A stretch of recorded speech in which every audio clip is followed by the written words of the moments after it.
Satvena pratilabhyaya Satvena pratilabhyaya Satvena pratilabhyaya Naishkarmyena vipaschita Naishkarmyena vipaschita Naishkarmyena vipaschita Satvena pratilabhyaya Naishkarmyena vipaschita Nama Kaivalya Nataya Nama Kaivalya Nataya Nama Kaivalya Nataya Nirvana Sukha Sangvide Nirvana Sukha Samvide Nirvana Sukha Samvide Nama Kaivalya Nataya Nirvana Sukha Samvide Satvena Pratilabhyaya Naishkarmyena Vipaschita Nama Kaivalya Nataya Nirvana Sukha Samvide Satvena Pratilabhyaya Naishkarmyena Vipaschita Nama Kaivalya Nataya Nirvana Sukha Samvide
Vaishnavis. Satvena pratilabhyaya Naskarmyena vipaschita Nama Kevalya Nathaya Nirvana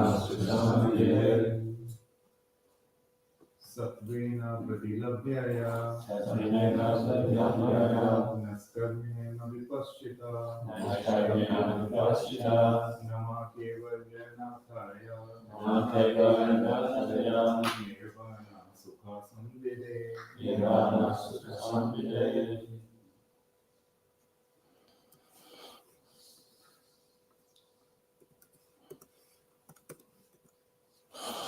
Okay. Satvena, by pure devotional service. Pratilabhyaya, unto the Supreme Personality of Godhead, who is achieved by such devotional activities. Naiskamyena, by transcendental activities. Vipaschita, by persons who are sufficiently learned. Nama. I offer my respectful obeisances. Kaivalyanataya, unto the Master of the Transcendental World. Nirvana, for one completely free from material activities. Sukha, of happiness. Sangvide, who is the bestower. So there's quite a few significant words in this verse and transliteration. And we can see, oh, it's so uncomfortable sitting down. We can see the difference between the way Srila Prabhupada is translating this, or the way a Vaishnava is translating this, and the way a non-Vaishnava would translate it, because there's many words that have potentially different meanings. I'll give you some examples. This naishkarmyena, that strictly speaking, that would mean without material activities or without activity.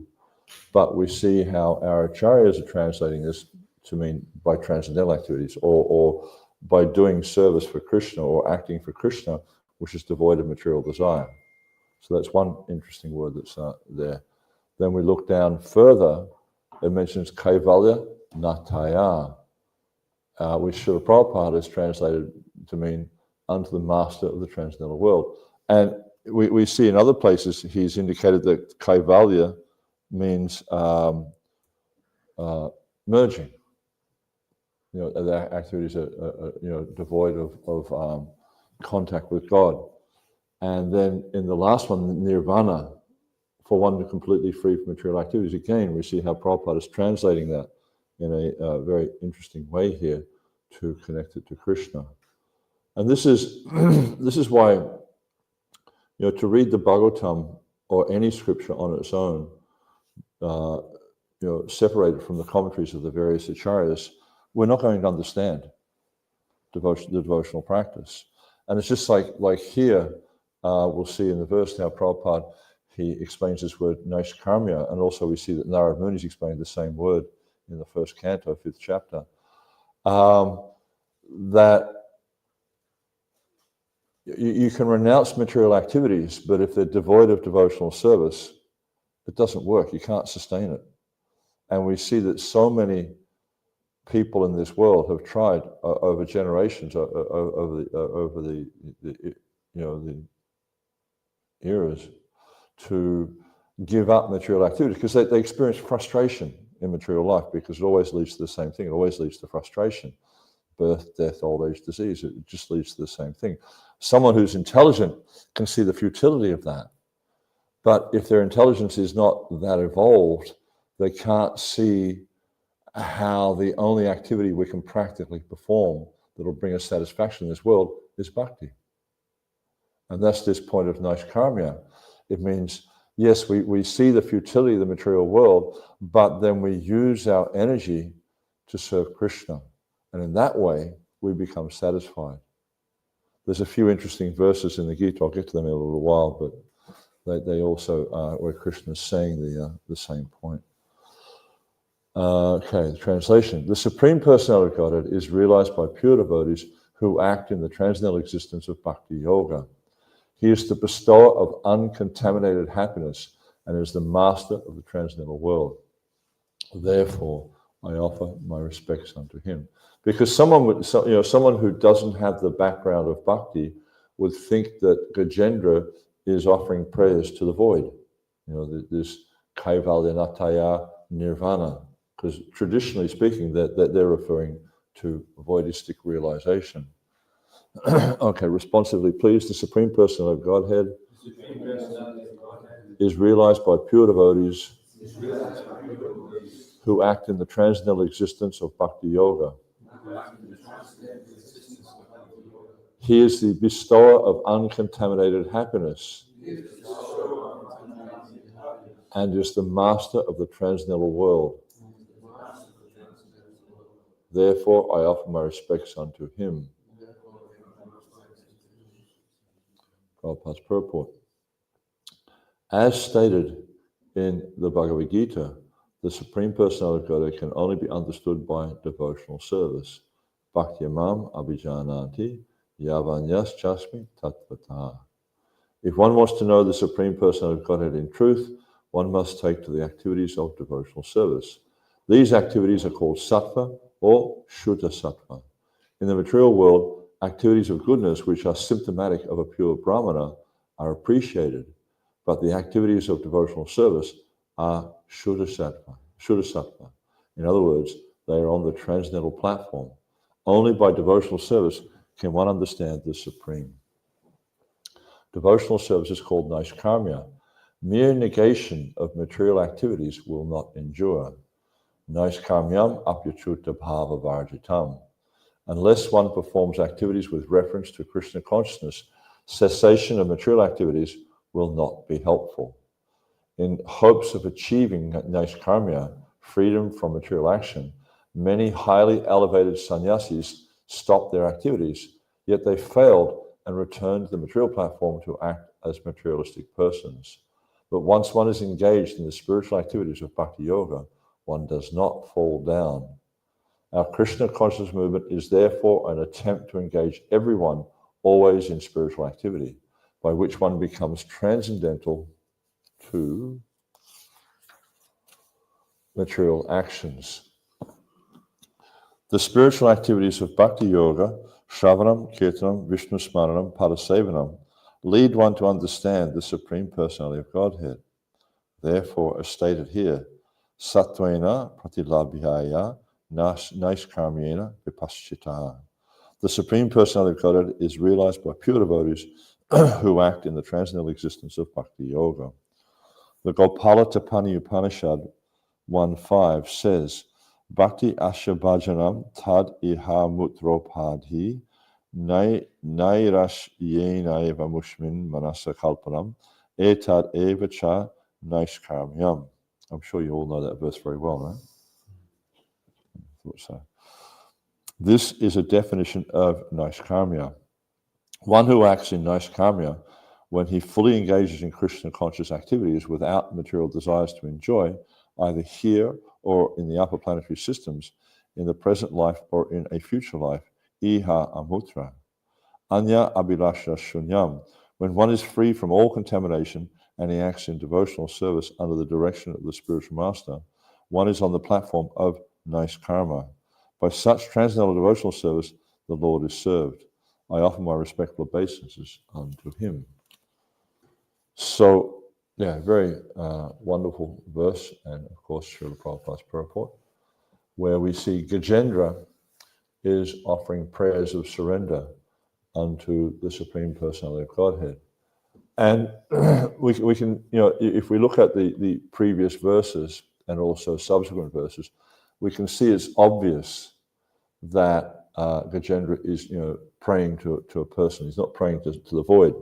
In the previous verses, Paramatmane, is referring to the Paramatma. And so, if you take this verse in the context of the previous and the subsequent verses, we can understand that Gajendra is actually praying to the Supreme Lord, and he's not praying to the impersonal manifestation of the Lord, or to the Brahman, but he's actually praying to the Lord directly. And therefore, we see that in this verse, Srila Prabhupada has taken these various words and given them a devotional translation. And it's not just him, because if you look in the commentaries of Jiva Goswami and Vishwanath Chakravarti Thakur, they do the same. They're quoting various verses, just like this verse here from the fifth chapter of the first canto, this Naishkarmyam Apachuta Bhava Varjam. It's actually a reasonably, a verse that devotees, or many devotees know. This is Naishkarmyam Apachuta Bhava Varjitam Na Shobhate Jnanam Alam Niranjanam Kuta Puna Shashvad Abhadram Ishvare Na Chapitam Karma Yad Apyat Akaranam. This is Narad Muni is speaking to Vyasadeva. Knowledge of self-realization, even though free from all material affinity, does not look well if devoid of the conception of the infallible, God. What then is the use of fruitive activities which are naturally painful from the very beginning and transient by nature, if they are not utilized for the devotional service of the Lord. And this is where Narad Muni is essentially chastising or correcting Vyasadeva, because he spent all this time translating the Vedic texts, but he felt dissatisfaction. And Narad Muni pointed out to him the reason for his dissatisfaction. And this is a really important point, because we can see that if we're engaged in even, like wonderful altruistic activities, we could be opening hospitals or doing charity or distributing food to poor people, ultimately you find that people aren't satisfied, because there's no rasa, there's no taste there. They're not getting satisfaction from it, not at least lasting satisfaction. They may get a short-term satisfaction, but ultimately, if we're not doing activities which are connected with Krishna, then the self doesn't become satisfied, because the nature of the self is to serve God. And if we're engaged in anything else but serving God, ultimately it will lead to our dissatisfaction. So all the activities we're performing, we do these for the pleasure of Krishna. This is stated in so many different places in the scriptures. Where Krishna says, Susukam Katamavayam at the beginning of the 8th chapter of the Gita, that this devotional practice is everlasting and it's joyfully performed. And there's another verse in the I think it's the 2nd chapter, maybe, of the 1st canto. This Yayatma Suprasidati, that these activities are, Yayatma Suprasidati, that they actually give. Suprasidati means that they give full satisfaction by performing these activities. So if the soul is not satisfied with whatever activities that the soul's engaged in, then they're always going to be seeking other activities in this material world. And this is, if we look around us in the material world, we'll see this is basically what everyone's doing. They buy a car, they have the car for some time, they're not satisfied. They've got to get a bigger car, a better car, a faster car, a shinier car. It's always got to be changing all the time. Get a house. Well, this is a nice house, but I need, my friends have got a better house. I need to have a better house than them. There's all this competition goes on. Or, people running countries, they're not satisfied with this country, they have to take over somebody else's country. It's the same, everywhere you look in the material world, people are not satisfied. The whole materialistic society is functioning on this principle. I'm not sure what the main street is here in Glasgow, Edinburgh, but you walk down the main street and there's all these shops, and they're just aimed at trying to lure people's senses. Or you go into the big shopping malls and they have a food court, and you look at the shops in the food court, and they have these. I've never been to a shopping centre here, so I wouldn't know what they look like. But they have in Australia, at least, they have these big glass cabinets, really shiny. And they put the lights very strategically, and they've got all the wares on display, and it makes the whole thing look very attractive to entice the senses to come and purchase this product. And this is, advertising is exactly the same principle. They're preying on this feature of the jiva, that as long as they're trying to connect or trying to exploit the resource of material nature, they'll never be satisfied. This materialistic society is actually preying on this nature of the jiva, because the jiva is bewildered. Now, if they were responsible leaders, if they were responsible advertisers, or whatever, they would understand, okay, the nature of the living entity is only going to be satisfied in connection with Krishna. Therefore, that's what we'll promote, if they were responsible. But they don't even know. They don't understand what the goal of life is. Their purpose, everyone's purpose in this world is eat, sleep, and drink, and be merry. They're just looking for sense gratification in so many different levels, and they promote that in so many different ways. The advertising agencies, different companies, the politicians, governments, etc. They're just promoting this. This is the goal of life. This is how you become happy. Yet they're so bewildered by the influence of material nature, so bewildered by the senses, they don't even realize they're not becoming happy. And they keep pursuing this illusion. But we see here that this verse, Gajendra, is explaining how one becomes actually happy. And then it starts off with this word satvena. And Vishnu Chakravarti Thakur, he translates this word satvena as meaning Vaishnav. Let me see if I can find it. It's really interesting what he says here. So satvena pratilabhyaya. Prabhupada translates this by pure devotional service under the Supreme Person of Godhead. It was achieved by such devotional activities. But Vishnu Chakravarti Thakur, he says here, he can be attained, he meaning Krishna, can be attained by being a Vaishnav, satvena. Sattva means the state of being a sadhu. Pratilabhyaya, or pratilabhaya, means unto the Lord who is attained by the devotee. So, again, we see how the acharyas, they're giving deeper meaning to these words. And of course, there are with all these Sanskrit words, there are superficial meanings, like the ABC translation of it. But for someone who has realization, for someone who's deeply studied the teachings of the acharyas and actually assimilated the teachings of the acharya, they can understand the meaning in context, and especially in the context of Krishna consciousness or the practice of bhakti yoga. Therefore, we see that with these verses, when you get someone who's a non-devotee translating these verses, they'll come up with one meaning. Just like there's a really interesting story about Ramanujacharya when he was a young boy. Even as a young boy, he was very, very advanced in devotional practice. But he had a family guru, and he was translating, I can't remember which verse it was from one of the scriptures, and he was translating it literally. And essentially the verse was, you get these types of monkeys in India who have, they have like a leathery backside and it's bright red. And so he was translating it literally, and the translation he was coming up that was how the Lord has reddish cheeks like the backside of this particular monkey. And so when Ramanujacharya was hearing this translation, he was a young boy, he was just crying. And then the teacher's questioning, he says, "Why are you crying?" He says, "The way you're translating this verse. You're comparing my Lord to, his face to the backside of a monkey," and he was finding this very disturbing. And the teacher was chastising him. It's like, "You don't think my translation is correct?" And he's saying, "No, it's not correct." And then he gave him an alternate translation, which is a much more beautiful translation. And so we see with many of these verses in the Bhagavatam, especially acharyas like Vishnu Chakravarti Thakur, just like there's a whole series where, I believe it's Kamsa, whole series of verses where Kamsa is criticizing Krishna.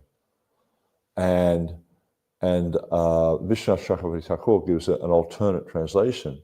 Because Kamsa, he's criticizing, he's saying a lot of negative things, whereas Vishnu Chakravarti Thakur, he takes the same words and he presents them in a way to show how what Kamsa is saying is actually correct. He just gives an alternate translation showing how this is actually Krishna's nature. And so with these various verses, if we don't have the background or the understanding of bhakti, then it's very difficult to understand what's actually being said here. And so we see that it's just like there's that verse from the Mahabharata where it says, "Dharmasya tattvam nihitam guhayan." This truth of Dharma is like a secret that's locked in the heart of the advanced devotees. So actually only a greatly advanced soul can understand these scriptures and is actually qualified to present these scriptures for the understanding of others. And so we see, for instance, when we read Srila Prabhupada's books, then it's easy for us to understand.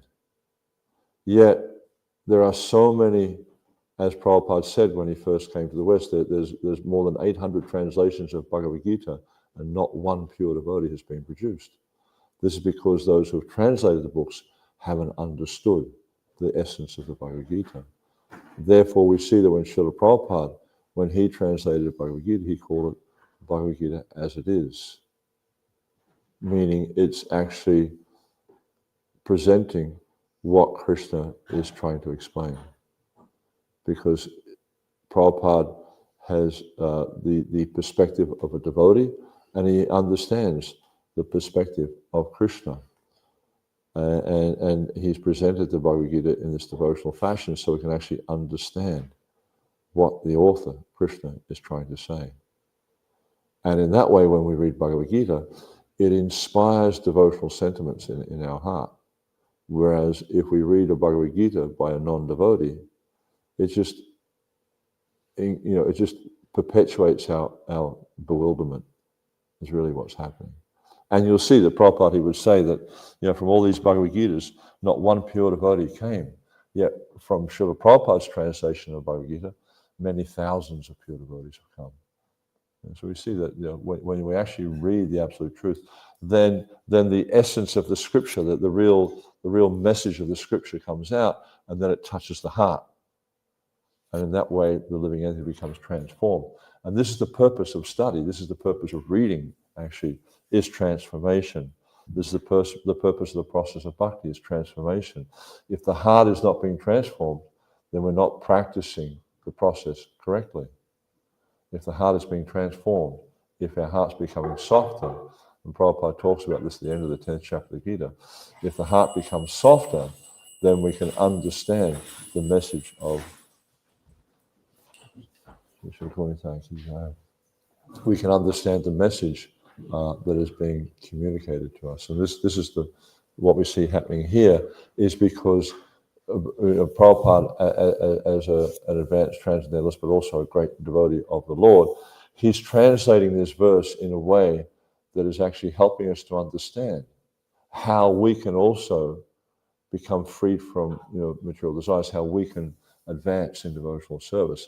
And he's saying that the Supreme Personality of God is realized by pure devotees who act in the transcendental existence of Bhakti Yoga. So the idea that just in these few words, this satvena pratilabhyaya naishkarmya vipaschita, that simply by acting for Krishna and giving up our material affinity, there's this nice verse, anyabhirasha shuna, jnana kamani anubhitam, anukodyena krishnanu, shiranam bhakti uttama. This to act in a way that's, we're acting for the pleasure of Krishna, but it's favorable devotional service, and without desire for material gain through fruitive activities or philosophical speculation. This is called pure bhakti.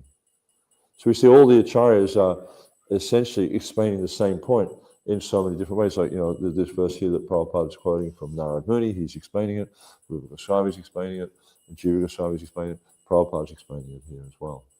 It's the same point. It is like we need to act in a way for Krishna's pleasure, but also we need to give up affinity for materialistic activities. And we can only do that through the process of bhakti. If just like we'll see, and Prabhupada talks here about the Mayavadis, how they take sannyas, they want to renounce the things of this world, and so they practice this concept of neti. What is the goal? Not this. They're rejecting things, but they don't actually know what to accept because they're bewildered. They have no real understanding of what is the goal of life.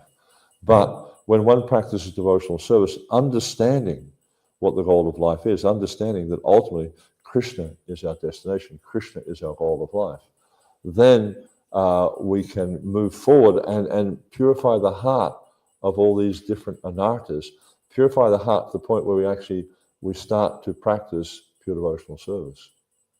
And this is the process that's being explained to us here by Gajendra and ultimately by Srila Prabhupada.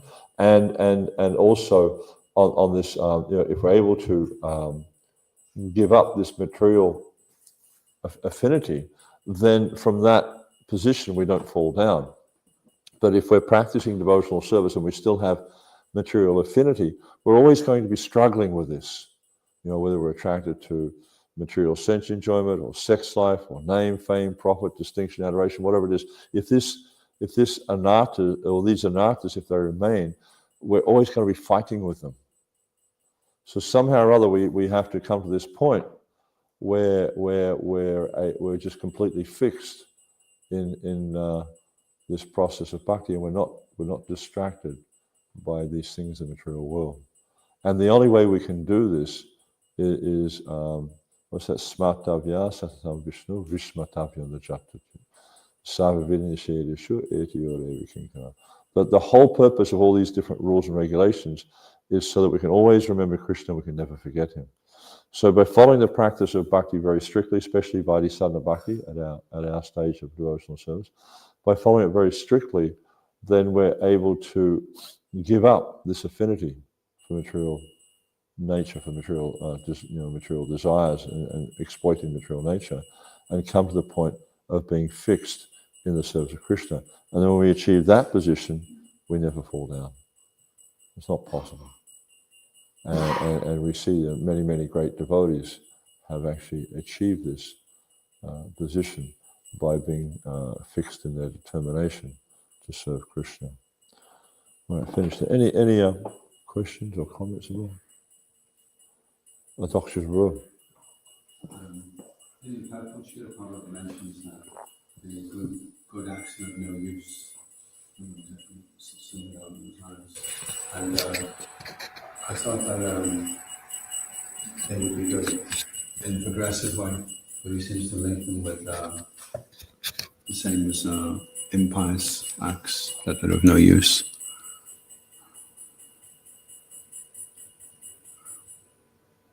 Sorry? Just looking for it now. I think it's the very first, you go right back to the very beginning.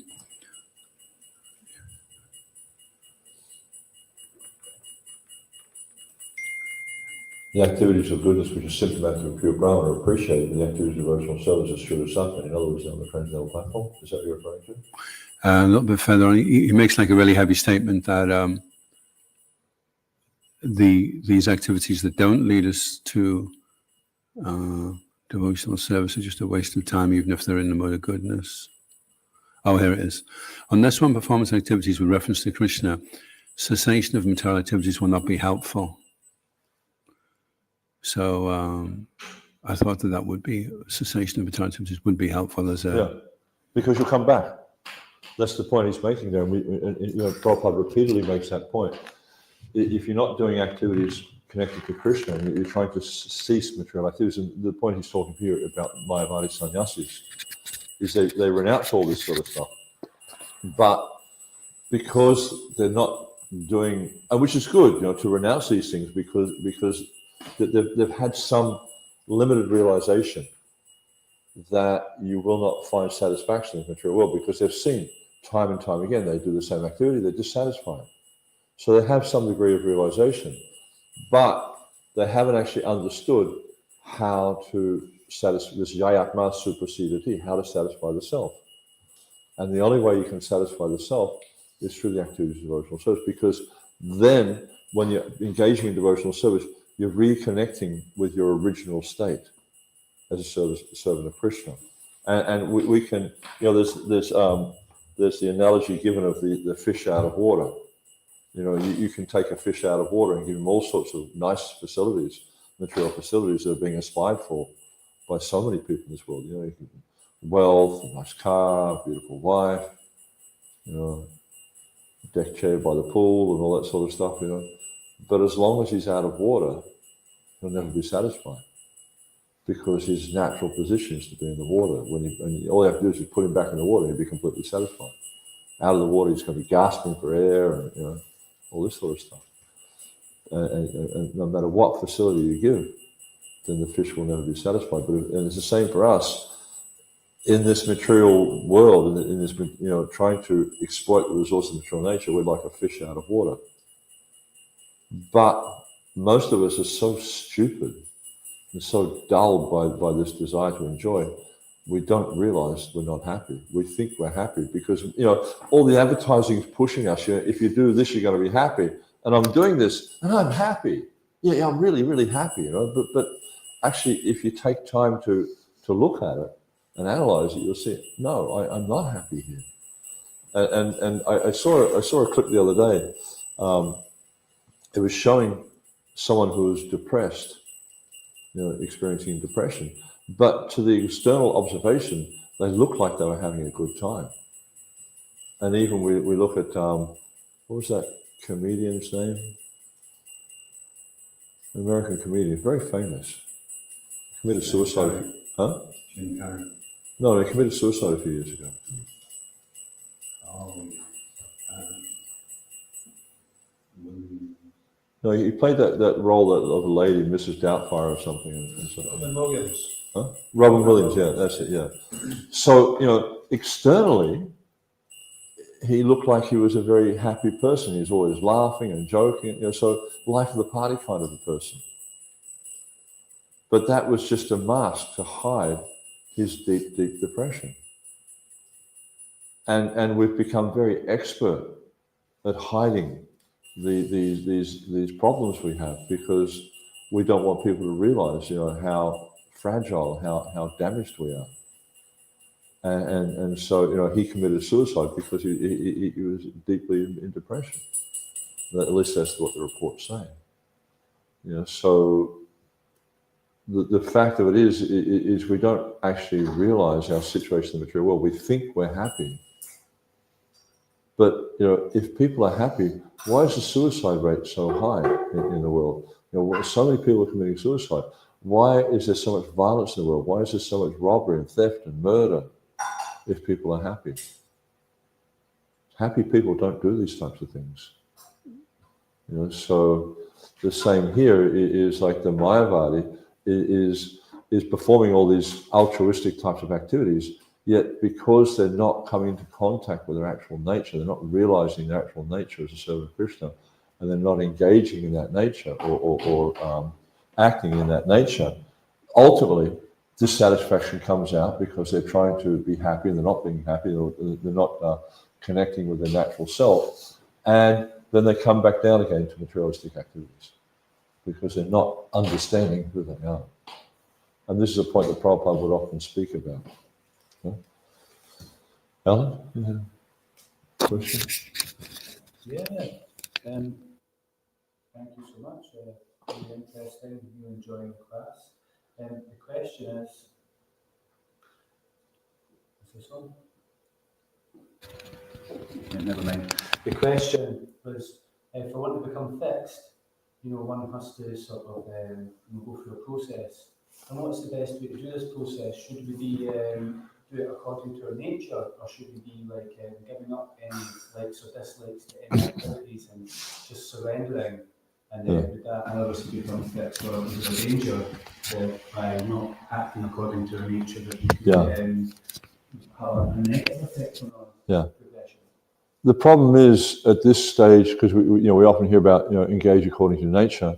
Problem is we don't know what our nature is because we're so covered. It's just like if you take a mirror and it's been sitting in an attic for 100 years, it becomes so covered by dust you don't realize it's even a mirror. And it's only when you start cleansing this Chaito Dapana Marjana, when you start cleansing the mirror, you start to realize it's a mirror, and then it can do its proper function of reflecting. So the heart of the conditioned living entity is like that. Is this darpana means like a mirror. And so the Chaita means heart. So the heart's like a mirror. And by cleansing it through the process of devotional service, then the heart becomes cleansed. And then when the heart becomes cleansed, then the real nature of the living entity starts to shine out. So the best way to do that, to cleanse the heart, is through a regulated process. It means like the same day we perform the same activities. Every day we perform the same activities. And this helps to control the mind, control the senses. And by controlling the mind and senses, then the purification process takes effect more readily. And this is why it's called Vaidhi Sadhana Bhakti. It means we follow the rules and regulations in a regulated fashion. And by following the rules and regulations, just like with deity worship, this is a very regulated process and very, very I was just reading some references to Prana Prabhu last night from the 11th canto, talking about how deity worship is actually one of the most amazing processes, and how by performing deity worship, one's heart becomes very, very quickly purified. So, yeah, just by following the regulated activities of devotional service, then our nature becomes revealed. But in the beginning stage, we've got no idea what our nature is. We're thinking, I'm man, I'm this, I'm Scottish, I'm Australian, or whatever it is. But actually, our real nature is a servant of Krishna. And in that nature, we have our the certain characteristics, certain likes, dislikes, and that. But when the heart becomes purified, then the nature becomes revealed. And that's when you can start to engage according to that nature. In the beginning stage, it's a bit hard to understand what the nature is. Okay? Yeah, I'd like some clarification. So, if one is feeling urges to act in a particular way within their service, could these aversions or attachments just be the mind? And if you're feeling it in the heart, is that your heart that's contaminated, so you can't? Yeah, it's definitely coming from conditioning. It's definitely coming from conditioning, because try to look at the perspective of it. Is we've been in this material world for countless lifetimes, and as a result of this, being in this material world, various impressions are pushed upon the self, and these impressions are how we view the material world. To give you an example, a simple example, Maharaj was talking about it yesterday. When I was a child in Australia, there was a well-known performer, and he sung this song called Rose-Colored Glasses. And the song was talking about how everything was so nice when you're wearing rose-colored glasses. So if you can think of the material body as that kind of a filter, which is put over the eyes, so when you're looking at the world through a filter, you look at everything in a particular way. Just like a dog, right? I'm not saying you're a dog or anything, but if you look at a dog, when he sees a lamppost, what's he thinking of? A place to pass water. Huh? But when your council electrician guys, when he sees the lamppost, he looks up to see if the light's working. He's got a different perspective because of his conditioning. So, based on our conditioning, we view things in a particular way. If someone is a very lusty person, then they look at everything how I can enjoy. If someone is a very greedy person, they look at everything, how can I make money out of this? If someone's a very controlling person, they look at how they can dominate people and dominate things. So according to our conditioning, we view the material nature. We interact with the material nature according to guna and karma. And so this is what Prabhupada's talking about here in this verse. By the practice of bhakti, in this sattvena, when we're acting in purified goodness, it means that the conditionings, these false identifications, these false understandings of who I am and what the material world's about is removed. And then we can actually understand how to act. But it's only when we come to this point of sattva that can we understand how we should act in this material world. In Raja and Tama, we've got no idea. Someone who's in Tama, they just want to sleep all day, destroy things, cause violence, stuff like that. Someone who's in Raja, they just want to exploit, they want to enjoy. So, sattva is the beginning of knowledge. At this point of sattva, this is when you can start to understand things as they are. And it takes time. It takes time because the conditioning is so deep. Just like I had an experience, two experiences. I was in the train station at Brussels, just waiting for a train, and I was sitting. There was an eating area there. So I was sitting down having some fruit, and this man came along and he was begging, and the person to my left, he wouldn't give him anything, and then he came to me and offered him a banana, prasad banana. Wouldn't take it. and the person on my left side offered him a piece of meat, and he took it. So you can see, because of his conditioning was so deep that he wasn't actually eligible to get some prasadam. Whereas yesterday, when I was coming here, day before yesterday, when I was coming here, I was going through Euston Station, the pathway leading into Euston Station, and there's a young woman sitting outside on the pathway begging, and she looked pretty kind of in a miserable position, actually, and so I thought, okay, what can I do? I had some Mahaprasad from London, from Radha, and I gave her a pera, and then walked off, and then I looked back and I saw she was eating it.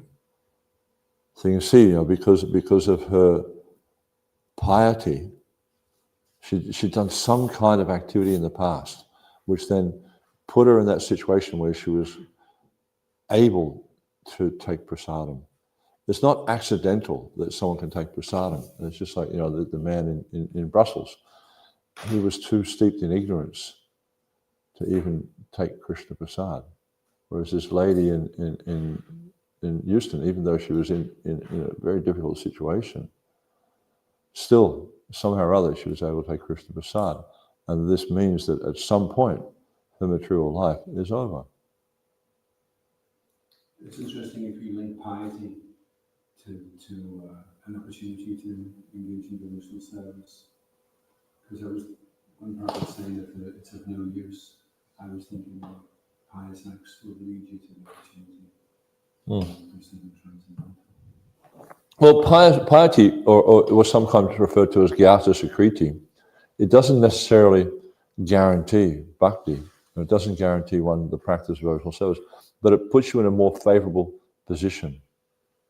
It's just like, if you're in the temple, for instance, you're in a better situation to receive the mercy of Krishna or receive the mercy of the Vaishnavas than if you're in a slaughterhouse. But it still doesn't override the independent nature of the jiva.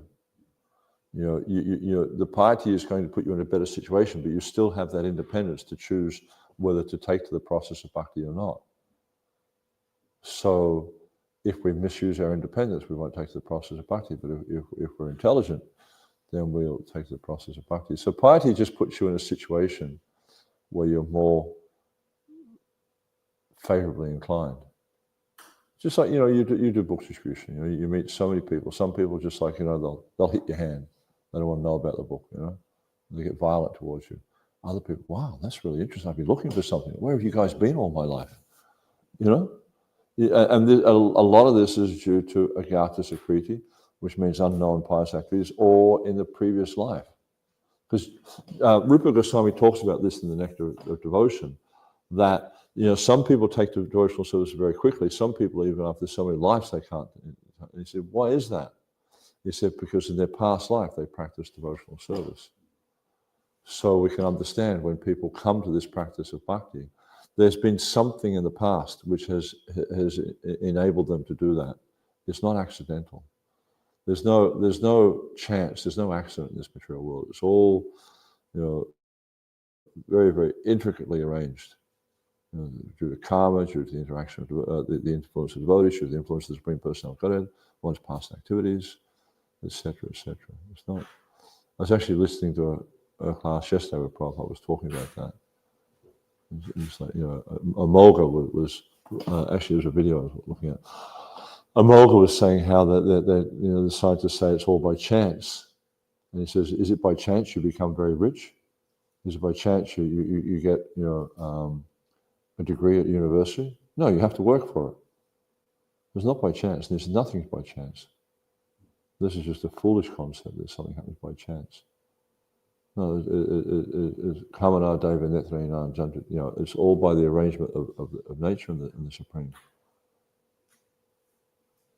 Nothing by chance.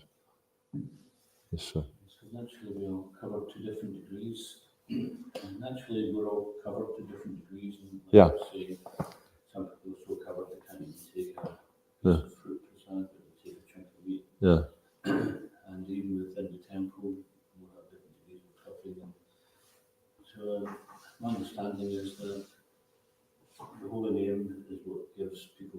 and some people hear it, it's in Harinam, some people are quite receptive, and other people they don't get a good reaction to it. Yeah. But still, even if they don't get a good reaction, they're still getting some benefit out of it, so that eventually they will become able to accept things more favourably. Yeah, the holy name is so powerful that even though a person is deeply in ignorance, it's just like the holy name is Nama Chintamani Krishna's Chaitanya Rasa Vigraha Punarsiddhinita Mukta Vinatman Nama Nama. It's not a material name in any circumstance. It's directly Krishna. So they're like coming into direct contact with Krishna by hearing the holy name. That is so powerful. It's just overwhelming. So even though they're deeply immersed in ignorance, they're deeply covered. I was just thinking when you're talking about, it's like some people, the conditioning is so deep. Like for some people, it's like colored glasses, and they see everything as a bit colored. But for some people, it's like they've got a welding mask on. They just can't see anything through the welding mask. Maybe when you look at the sun, you can see like a little spot. But they're so deep in their ignorance. But when they're coming into contact with a pure devotee, with Krishna Prasad, with the holy name, with Prabhupada's literatures, because the material conditioning is actually quite superficial. And so because it's so superficial, when the actual nature, when you come into contact with the actual transcendental nature, and that's, again, it's being talked about here, this transcendental nature, then it quickly overpowers this material conditioning. And that's why we see devotees very quickly come to the level of Krishna consciousness, because the nature of Krishna consciousness is so powerful, and the conditioning is just so superficial. But because we're identifying with it very strongly, it seems very difficult to overcome, but it's actually not. We just have to really apply ourselves to understanding our original nature.